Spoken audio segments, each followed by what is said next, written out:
Hi, welcome to the Daily Dose of Anime Recaps. In this video, we'll be taking a look at episodes 1 through 4 of the Asterisk War. Most of the cities on the planet have been destroyed by Invertia, an impact event, which has resulted in humans gaining superpowers called Genestella. The integrated enterprise foundations have risen to power in this new world, where our protagonist, Ayato Amagiri, is looking for his missing sister. He has enrolled in Seidoukan Academy, where the Genestella participate in tournaments. Let's join Ayato on his journey to find his lost sister, make new friends, and become one of the top students at the academy. What other threats are in store for Ayato and his allies out there? Let's find out. The episode opens with an intense fight sequence between a man and a girl. They are giving a tough fight to each other. However, he swings his weapon and the girl is lying on the floor in a pool of blood in the next instant. The girl whispers that she's sorry and mentions the name Ayato. The history lesson about this new world reveals that Invertia gave the world new potential, even though people gradually began to alter their sense of morality. A handkerchief is carried away by the wind, and a boy catches it standing under a building.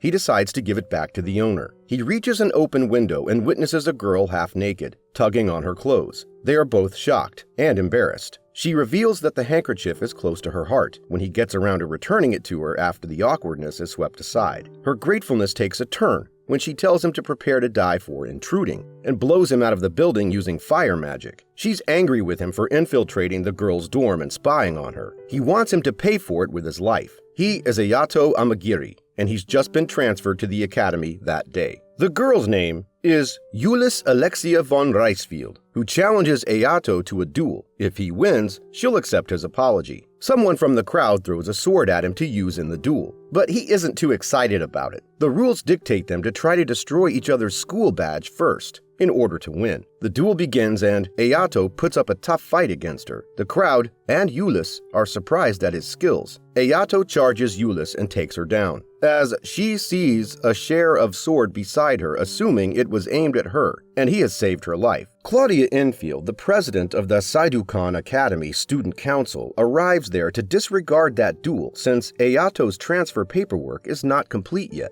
Ayato and Claudia walk in the corridor when she admits that she is a first-year student like him. She asks him to be more informal with her. Claudia is a self-proclaimed schemer because her thoughts are quite dark and offers to show them to him, embarrassing Ayato even further. Claudia takes him to a room and welcomes him to Asterisk. He is mesmerized by the view of the city. She tells him that only one thing is expected of him as a transfer student, that is, to win. Listing down the names of the 6 Genestella academies, namely Garrettworth, Alicant, Geelong, Le Wolf Black Academy, Queen Vale Girls Academy, and Seidoukan. These schools battle for supremacy every year at Festas. As Seidoukan's recent record at the Festas has not been promising, Ayato is expected to triumph. If he successfully does so, the academy will provide him with whatever he wants. Ayato tells her that he is not interested in that, and continues to ask about his sister, Haruka Amagiri. Claudia shows him the data for a certain female student who once attended this academy, which is deleted. The records say that she withdrew due to personal reasons. She shows him Ogre Lux, a powerful weapon from where she has taken the data, and tells him that his sister may no longer be at the academy.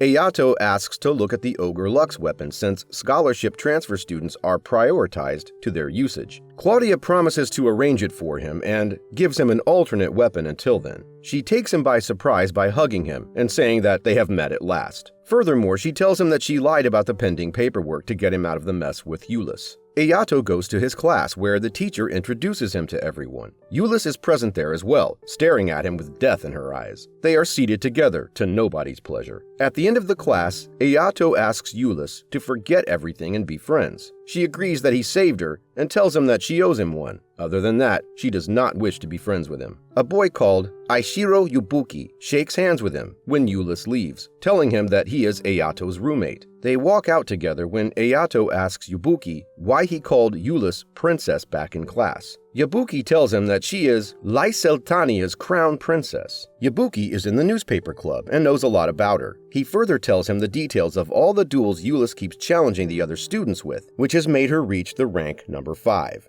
Yabuki is the one who had thrown his weapon at Ayato to fight the duel with the crown that morning. Ayato thanks him and returns it to him. Both the boys stumble upon Lester McPhail, who is rank 9 at the academy, shouting at Julis for dueling with a newcomer. He is also a page 1, one of the top 12 ranking students in Asterisk. He and Julis have dueled multiple times in the past, with her always winning. Lester is challenging her to a duel again. He does not want to remain defeated by her and wants to feed his ego. Julis finds herself in a fit of rage, revealing that she won the Festas to accomplish what she wants. Ayato looks fascinated by her. The second episode starts with a young Ayato being explained by his sister that he shouldn't fight because he has excessive power which can hurt other people and himself. She tells him to control his powers until he figures out what he needs to do with his life. Ayato wakes up from his dream, back to reality in his dorm room. Ayato goes for a morning jog, thinking about how he interrupted Lester and Julis' altercation. Lester was not happy with his interruption and leaves when he sees Yabuki recording them. Julis reprimands him for coming there. He asks her why she's even there, fighting so much when she's a princess. She tells him it's for the money, and she needs to conquer the Phoenix Festa. Yabuki interrupts and asks her if she has found a partner, as it is a tag team Festa. She admits that she doesn't have friends, and she hasn't found a partner who meets her standards yet. She lists down her requirements for a partner that include a page 1 combat level skill, a strong will, and a quick mind. Both the boys find her description of a knight amusing. Ayato asks her the directions of the boys' dorm, and if she'd be interested in showing him around the city and the academy. He calls in the favor she owes him, and she agrees to show him around the academy the next day. He goes to sit with her in class the following morning, and everyone's surprised to find her returning Ayato's greeting. Ayato has a fateful reunion with one of his old friends, Seiya, in the classroom. He had no idea she was in the same academy. She tells him that her dad told her to go to the academy to get exposure for the gun he invented. Her own reasons to come there are a secret, and she threatens Yabuki from snooping around too much. Julis gets ready for her tour around the academy with Ayato and arrives to interrupt a conversation between Seiya and him. Seiya tells her that she'll show him around the academy if Julis doesn't want to. She gets offended, saying she has made a promise. Seiya persists, telling her that Ayato would rather have her than Julis, who isn't willing to do it. Ayato's popularity increases even more when Claudia arrives there, volunteering to give him the tour of the academy herself. She tells him that his Lux weapon selection and compatibility tests are scheduled for the following day, and he needs to sign some documents. Julis finds it uncommon for the president to hand-deliver documents. Ayato wonders out loud if both the girls are friends. Claudia agrees, and Julis denies the statement, saying that they're mere long-time acquaintances. Claudia leaves, and Ayato comes up with a plan. He offers both Julis and Seiya to give him the tour of the academy. He's gone for the diplomatic approach. Both the girls agree, and the next moment they are standing in front of the club building as their tour starts. Julis shows him the committee center after that. When Ayato leaves the girls alone to get some refreshments, Seiya asks her why she wanted to show Ayato around. Julis starts telling her about the incident of the duel. Seiya is not convinced that she fought a duel with Ayato, because there's no way she had managed to live to tell the tale after that. Seiya further tells her that she is not good enough to take on Ayato in a single combat.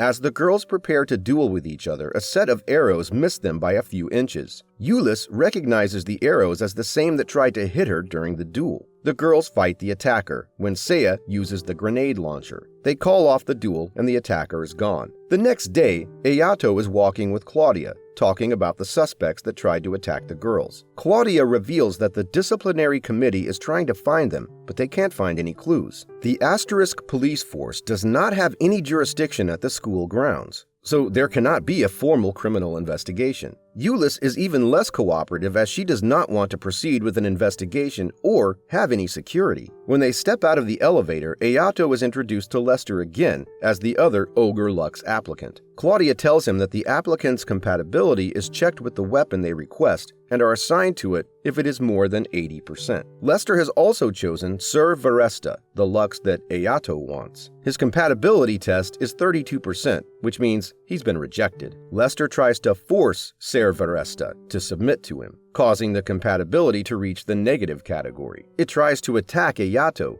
and he keeps dodging it. He wields Servaresta, and the compatibility result is 97%. He gets the weapon. Ayato arrives at Claudia's room later that night because of her request. He's left embarrassed to see her stepping out of the shower. Episode 3 starts with Ayato impressed with Claudia's room. She's telling Ayato that he can have the luxury of spacious private bedrooms if he improves his ranking and becomes a page 1 student. She further tells him that being the president is a hassle, but she's taken the job because she likes the hassle. Claudia shows him the list of students who have enlisted for the Phoenix Festa, but have all had to withdraw due to incurring injuries. Ayato connects it to Julis' attacker, who is also entering the Festa, and someone has been trying to attack her as well. Claudia tells him that she doesn't have any proof yet of the connection. However, she and the disciplinary committee suspect Lester and his crony, Randy Hook, as they don't have any alibi. They have an advantage over the attacker, since they know Julis is the next victim. Claudia asks him to stay with Julis because she won't be able to handle the next attack that comes her way. Julis has maintained a certain level of distance with the rest of the students, but she seems to be comfortable with Ayato, which is Claudia's main reason for asking him to do this. He asks the reason behind her concern for Julis. She states that it's her job as the student council president. She makes an advance towards him as his reward, but he runs away. On their off day, Ayato waits for Julis to arrive so she can show him around the city. She begins the tour with the main stage, which is the largest at Asterisk, where Festa finals are held. Julis lists down the quantity of the various other stages, and says that it's common etiquette to hold duels on proper stages in the city. They're having lunch at a burger joint, and Ayato is shocked to hear that Julis has friends who told her about that burger joint. She tells him that she has friends back in her own country. Ayato is glad to hear that, and decides to tell her about the attacks on her. He explains to her about the conversation with Claudia, and that she shouldn't be going out alone and dueling. She refuses, saying that she will never alter her routine because of some cowards. Lester eavesdrops on their conversation and interrupts by trying to mock Julis. He challenges her to a duel again, but she doesn't consider him to be a worthy opponent. He gets angry since she's hurt his ego again, and Ayato has to intervene to ask him to back off. He compares Lester to Julis' attacker, which enrages him further. Lester starts to challenge him to a duel by calling him a coward. Lester's friends try to pacify him and take him away from there. Julis is impressed with him. It's sunset and their day of the tour of the city is coming to an end. Ayato thanks Julis for showing him around, and she is glad that he had fun. They stop when they see a duel happening in front of them. A group of students from Le Wolf Black Academy are engaged in a scuffle as they draw out their swords. Julis thinks that she's being set up because it's a common tactic to surround a target by faking a brawl. Ayato asks if she thinks her attackers belong to Le Wolf. She tells him that they may have been paid to stage this fight. In that instant, an arrow flies past her. She prepares to fight them in self-defense and get some answers. She defeats them in a matter of seconds and asks them the person who gave them the order to fake a fight in front of her. One of the guys tells her that a tall, burly guy dressed in all black paid them to hurt them a little. He points towards the black hooded figure standing behind them. Ayato and Julis chase after the hooded figure as he launches arrows at them both. There are 3 men attacking them at once. Ayato dodges all the arrows and the hooded man is gone. Ayato has damaged his Lux weapon. They decide to leave the scene. She asks him if he has time after this. Ayato enters the girls' dorm into Julis' bedroom. She wants to repair the clothes he damaged trying to fight off the hooded figures, since she does not want to be indebted to him. Julis reveals that she learned how to repair clothes from her friends as well. He tries to learn more about her and her past as he picks up a photograph from her shelf. She tells him that the people in the photograph are her friends, and she used to be a tomboy when she was young. She used to sneak out of her palace when one day she got lost in the slums and got dragged into an alley by a group of thugs. A few girls came to rescue her, who lived at the orphanage in the slums. She started sneaking out to visit them at the orphanage while keeping her real identity as a princess hidden from them in the beginning. The orphanage does not have enough funds to keep running anymore, which is the reason she needs money. She does not have the money at her disposal even though she's a princess. Her abilities as a Strega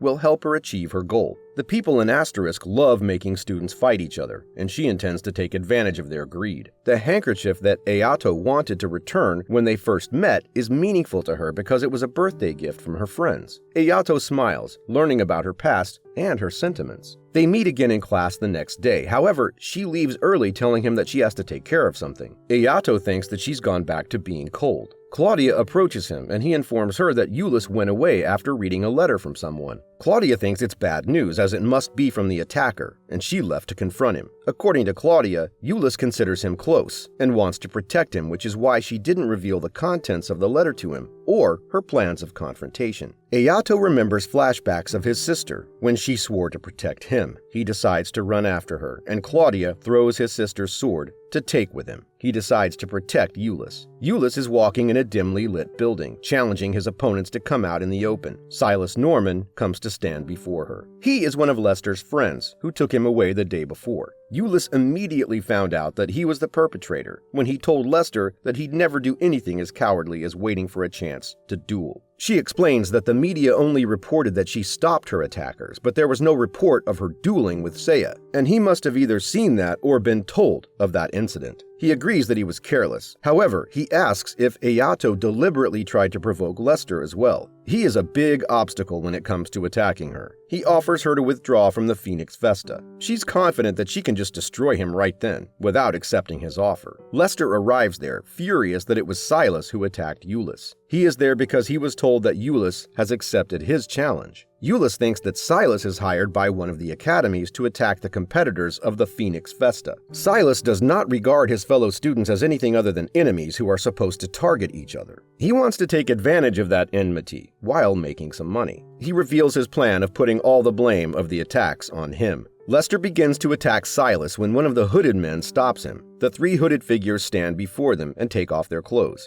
They are not humans, but mere puppets. The puppets don't get injured when Lester attacks them. They fire at him and he gets injured. Julis and Lester are surrounded by more than 100 of these puppets, who seemingly cannot be destroyed. Julis takes on these puppets with her fire magic. However, she can't fight all of them as they outnumber her, and are not affected by her skills. She's cornered against a wall, with her hands bound in place. She tells Silas that she's discovered that Alicant is the one pulling his strings, since no other school can produce the armor that can withstand their attacks. He decides to kill her instantly because she knows too much. Ayato arrives just in time to save her. However, she is not too happy with him and is annoyed about his coming there. He tells her that he knows what he wants to do now, and that is to protect her. Silas orders his puppets to attack them. Ayato uses all his power to completely destroy his puppets, which leaves him and Julis shocked. A whole new army of puppets is created by Silas, and Ayato starts to counter their attacks and understand their moves. He concludes that he's playing a game of chess through his puppets, which infuriates him. Ayato has a sword that can't be blocked, which he uses to cut through these puppets. Silas is watching his moves with absolute panic. Silas grasps onto straws by using his secret technique and reveals his queen. Ayato prepares to fight the queen with his skills and manages to win. Silas floats away on top of one of his puppets. Julis uses her skills to help her and Ayato chase after him. They defeat him mid-air and Silas falls down on the ground where Claudia is waiting for him. Ayato goes through a surge of pain as he feels some shackles strangling him and faints while Julis screams his name. Ayato is back to one of his dreams about his sister, where she uses circular shackles to control his powers to protect him. He regains consciousness to find Julis looking at him, who informs him that Claudia